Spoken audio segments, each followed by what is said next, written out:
경제하는 사람들의 마음을 읽어보는 호모 이코노미쿠스입니다. ISA, 재테크에 관심 있는 분들이면 한 번쯤 들어보셨을 법한데요. 개인 종합 자산 관리 계좌의 약자입니다. 주식, 펀드, 또 예적금 등 다양한 금융 상품을 한 계좌에서 운용할 수 있습니다. 출시 7년 만에 가입자 수 467만 명, 가입 금액 20조 원을 넘었습니다. 자, 가입부터 운용까지 주의점은 없는지 김현우 행복자산관리연구소장과 알아보겠습니다. 네, 소장님. 어서 오십시오. 네, 안녕하세요.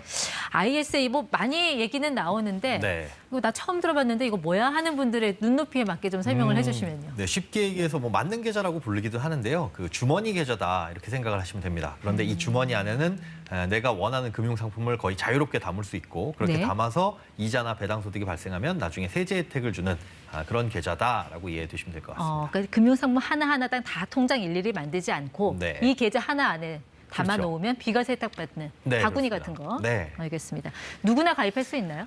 일단은 나이 요건이 있는데요. 만 19세 이상이면 누구나 가입이 가능하고요. 만약에 소득이 있다면은 만 15세 이상도 가능합니다. 그런데 15세가 됐든 뭐 19세가 됐든 나이 요건을 충족하더라도 연간 이자나 배당 소득이 2천만 원을 초과하시는 금융소득 종합과세 대상자시다라고 한다면 3년 동안은 가입이 불가능합니다.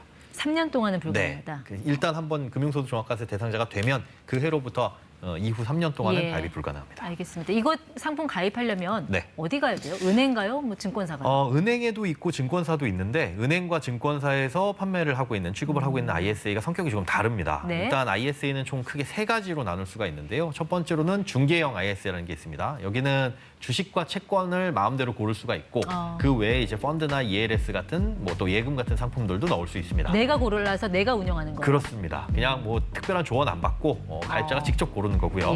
여기에서 주식하고 채권만 딱 빠진 게 바로 신탁형이라고 보시면 되고 마찬가지로 이것도 투자자, 가입자가 금융사의 운용 지시를 하는데 이 운용 지시란 말이 뭐 어렵게 들리겠지만 그냥 내가 상품을 선택한다. 이렇게 생각하시면 되고요.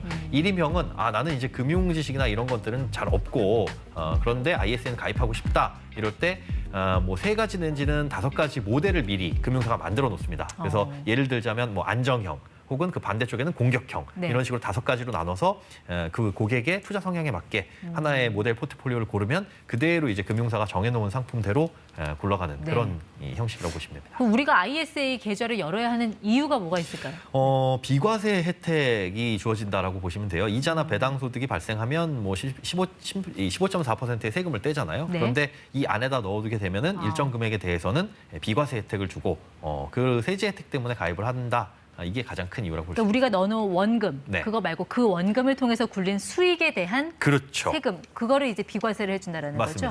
얼마까지 비과세를 해줍니까? 3년 이상을 묵혀놔야 되는데 거기서 발생한 이자와 배당 소득 중에서 일반형은 200만 원까지, 그리고 서민형은 400만 원까지 비과세 혜택을 줍니다.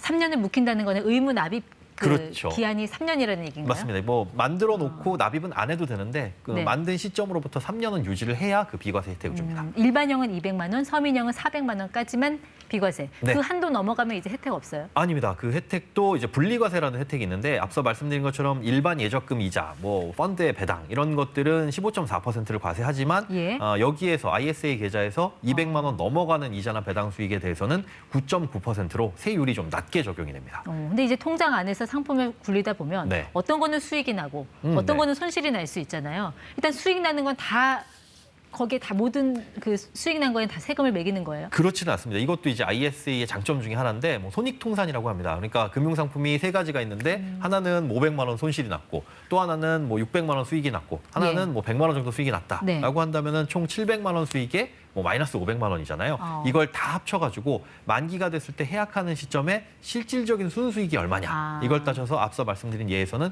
200만 원에 대해서만 세금을 부과하는데 그러니까 200만 원까지 비과세라고 했으니까 결국은 그 계좌 안에서는 세금이 없다. 이렇게 생각하시면 되죠. 이 정도 혜택이면은 뭐 있는 돈 없는 돈 다 끌어다가 이 계좌에 넣을 것 같은데 뭐 한도 같은 게 있습니까? 넣을 수 있는 돈의 한도? 그렇습니다. 우리가 금융상품이나 어떤 제도 이런 것들을 할까 말까 고민할 때 한도가 있으면 일단 좋은 거다라고 생각하셔도 무방할 것 같아요. 그만큼 네. 좋은 거니까 막아놓은 거죠. 한도는 연간 2천만 원까지만 납입을 할 수 있고요. 이 올해 납입하지 않은 2천만 원은 이제 다음 해로 2월이 됩니다. 그러니까 나는 지금 저축할 여력이 없는데 나중에는 조금 저축하고 투자를 할 수도 있을 것 같아라고 한다면 그 미래를 위해서 지금부터 만들어 놓으시는 것도 나쁘지 않습니다. 올해 만약에 2천만 원 못 넣으면 내년에 4천만 원 넣을 수 있다는 거예요? 그렇습니다. 그래서 총 5년 동안 1억 원까지 넣을 수 있고 그 5년 이후엔 유지를 해도 되지만 한도가 늘어나지는 않습니다. 일단 계좌는 지금 만들어 놓는 게 좋겠네요. 계속 2월이 된다면. 네, 그렇습니다. 뭐 만기가 됐다고 하더라도 중간에 안 깨셔도 되고 나중에도 납입을 해도 되는 거니까요. 중도 인출은 가능합니까? 예, 예전에는 안 됐었는데 이제는 이제 중도 인출이 가능하긴 합니다. 다만 이제 납입한 원금에 대해서만. 즉 올해 2천만 원을 냈는데 내년에 보니까 이자가 붙어서 뭐 수익이 나서 2,100만 원이 됐다라고 하더라도 2천만 원 원금만 꺼내 넣을 수 있고 꺼낼 수가 있고 그다음에 이렇게 한 번 꺼낸 이 원금에 대해서는 다시 한도가 늘어나진 않습니다. 그러니까 2천만 원 넣었는데 500을 중간에 뺐다. 그럼 그 500은 블랙 처리된다는 거예요. 끝난다라는 거죠. 들어올 때는 마음대로 들어와도 나갈 때는 마음대로 나갈 수 없다는 거네요. 결혼식장의 뷔페 같은 한 번 들어갔다 나오면 못 들어가는 그런 느낌. 웬만하면 중도 인출을 안 하는 게 낫겠다. 네, 그렇습니다. 이 7년 전에 출시됐잖아요. 그때만 해도 이렇게 반응이 그렇게 뜨겁진 않았던 것 같은데 최근에 이렇게 가입자 그리고 가입 액수가 늘어난 이유는 어디에 있다고 봐야 될까요? 여러 가지 요건인데 예전 같은 경우에는 지금 말씀드린 그 중도 인출 같은 혜택들이 없었어요. 그리고 고를 수 있는 금융 상품들도 그렇게 많지가 않았습니다. 그런데 이제 최근 들어서 올해 들어서 이제 중개형 IS가 나오면서 여기에서는 주식과 채권도 직접 투자를 할 수 있다 보니까 사람들이 조금 눈을 돌리기 시작했고요. 그다음에 원래는 금투세, 이제 금융투자소득세가 올해부터는 이제 시행되기로 했었는데 그게 나중에라도 언젠가 될 수 있으니까 지금부터 만들어서 한도를 좀 늘려놓자 이런 수요도 조금 있을 거라고. 금투세라는 거는 예를 들면 주식 매매 차익에 내는 그 세금을 말씀하시는 거죠? 네, 그렇습니다. 뭐 주식 매매 차익이라든지 아니면 채권의 매매 차익이나 혹은 뭐 펀드나 이런 데서 발생하는 배당 수익 이런 것들을 다 합쳐가지고 과세를 하는 제도인데 그게 원래는 이제 올해 도입이 된다. 그런데 ISA를 가입하면 여기에서 벗어날 수 있다. 그렇죠. 이것 때문에 이제 미리 많이들 가입했다라고 볼 수 있는데 어쨌든 금투세는 뒤로 유예가 됐으니까요. 뭐 미리 만들어놔도 나쁘진 않은 거죠. 그 중개형 ISA는 왜 채권? 투자도 가능했고 그렇습니다. 그것 때문에 또 가입자 수가 많이 늘어났다고 하셨잖아요. 예, 맞습니다. 여기에 채권 투자하면 대체 뭐 세금이 얼마나 절약되길래 그렇게 가입자가 늘어난 걸까요? 채권의 이제 이자율, 얼마나 이자를 주느냐에 따라서 좀 다르긴 할 텐데요. 어쨌든 뭐 일반적으로 채권을 투자했을 때와 ISA에 넣어놨을 때를 좀 비교를 해보자면 일단 일반 계좌, 일반 주식회사에서 채권을 투자를 했을 때 3년 동안 이자가 405만 원이 발생했다. ISA에서도 동일하게 발생을 하는 상황을 가정을 해보면 일반 계좌에서는 총 15.4% 세금을 떼니까 62만 원 넘는 세금을 이제 원천 징수해야 됩니다. 이렇게 내야 되고 중개형 ISA에 넣는다고 한다면 저 405만 원 중에서 200만 원까지는 비과세. 일반형의 경우. 그렇죠. 나머지 205만 원에 대해서는 저율과세 9.9%로 분리과세하니까 실질적으로 내야 될 세금은 20만 원 남짓. 그러니까 42만 원 정도의 세금을 아낄 수가 있습니다. 계속 뭐 좋다 하시니까 안 만들 이유가 아무래도 없어 보이긴 했는데 그래서 제가 좀 말씀을 보태면 단점은 없습니까? 단점도 물론 있기는 있습니다. 그런데 그 ISA 자체의 단점이라기보다는 여러 가지 이제 ISA 특징적인 부분 때문에 그런데 아까 중개형이 있고 신탁형, 일임형 이렇게 있다고 말씀을 드렸잖아요. 그런데 그 ISA 별로 수수료가 좀 다릅니다. 수수료와 보수가 다른데 우리가 일반 예금을 가입하면 사실은 수수료가 전혀 없죠.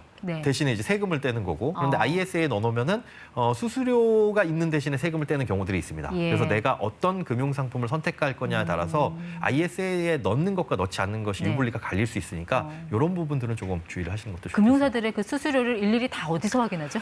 ISA 다모아라고 금융투자협회에서 운영하는 사이트가 있습니다. 여기 가보면 이 모든 금융사 그리고 모든 유형의 ISA에 대해 수수료가 나와 있으니까 가입하시기 전에 꼭 비교를 해보시면 좋을 것 같습니다. ISA가 뭐 만능통장이라고 하셨는데 이런 어떤 수수료라든지 의무 납입 한도 뭐 이런 것까지 다 확인을 한 뒤에 결정을 해야 만능통장이 되겠네요. 네, 그렇습니다. 지금까지 김현우 소장 함께했습니다. 고맙습니다. 네, 고맙습니다.